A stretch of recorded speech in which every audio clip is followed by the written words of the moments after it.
So today's lesson of stay in your truth has everything to do with what does that feel like? What does that mean? Right? And us understanding that not only are we at war, but at war, right, to fighting to keep our identity, even though there's a lot of, weariness in war. There's a lot of fallout. There's a lot going on over there and over there and over there, and it all feels like my business. Right? All of it feels like my business. And we care about it so much. But there's only one place that we have 100% responsibility, and that is, our business. And then there's this amazing, incredible adjustment that we can make when we can start remembering who we are and whose we are, and how we've been given this beautiful, miraculous gift of Jesus Christ in our life to help us to win that battle of holding that space of I'm more confident in defining who I am because it's already been defined, right? That mess doesn't define me. That child doesn't define me. The opinions of other people aren't defining me. The way that I stand up to other women who are in my same season, that doesn't define me. What defines me is already known. It's already known. So as I considered all the stories this morning of, what could I share? I thought of different times in my life where that's affected a story in my life. Like that is an identity story, right? And so I just want you to think about this with me, and we're going to think about an identity story in our own lives. Can you think of something in your own life? And then I'm going to share the truth tool, and then I'm going to come back and say, what did you think about that came to your mind? So can you think of a story, whether it's really pretty and sounds like a church lady story, or just absolutely disgusting and awful? Like I would never want people to know that, right? It's just, this is something that happened to me that kind of was a marker of the beginnings of that battle for my identity in mortality, right? So here's an example, so you can have a few little short examples. One was, I can remember going to my mother before I was like 6 years old, because I don't think I'd even started school yet, so I was probably before I was 5. I can remember going to her in tears and telling her that my dad didn't love me. And I was so sad about that. And she said, well, yes, he does, right?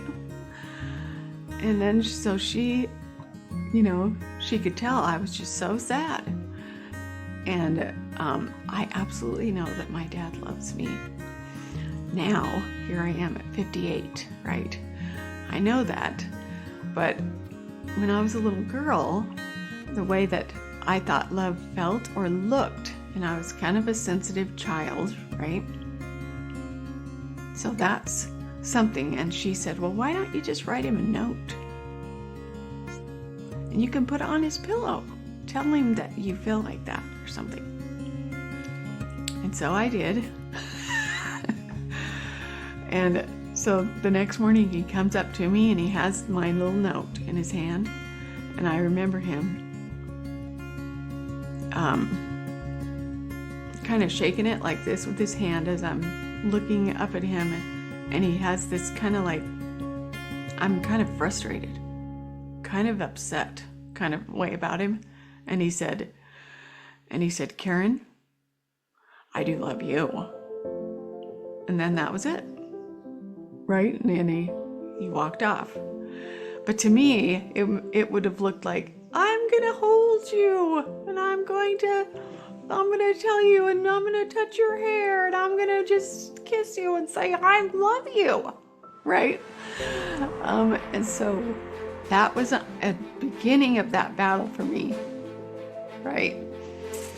So it can be that, or it can be something as simple as, there I was in a presentation and noticing this super loud thought that everybody else, I think, is prepared for this and I'm not.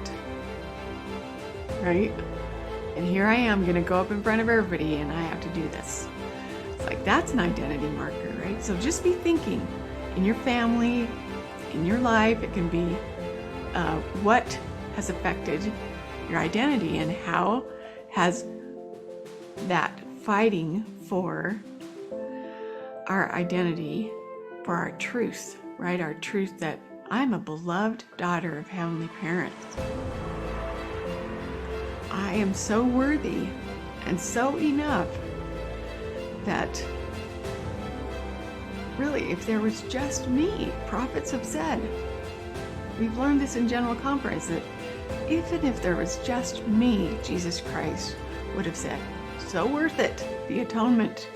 I want to make sure that Karen and all of us, right?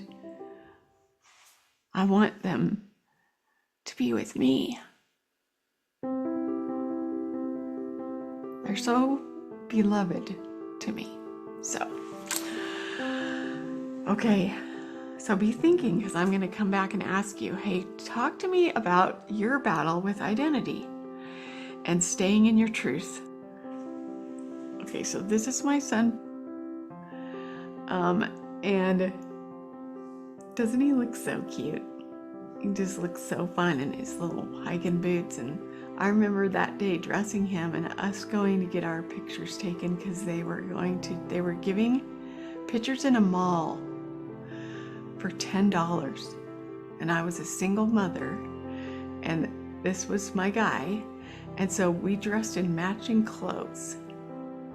And I went and got in this really long line with him to go get our pictures taken. And he just looks so happy and handsome and clean and nice. And boy, a lot's transpired in his life since then. And I felt like he was my business, right? And all the things that have happened to him in his life, it's been interesting to me to notice how connected my identity has felt to this boy. When really, it's separate from that boy, right? But now he's 34, he's almost 34, and he has 4 children.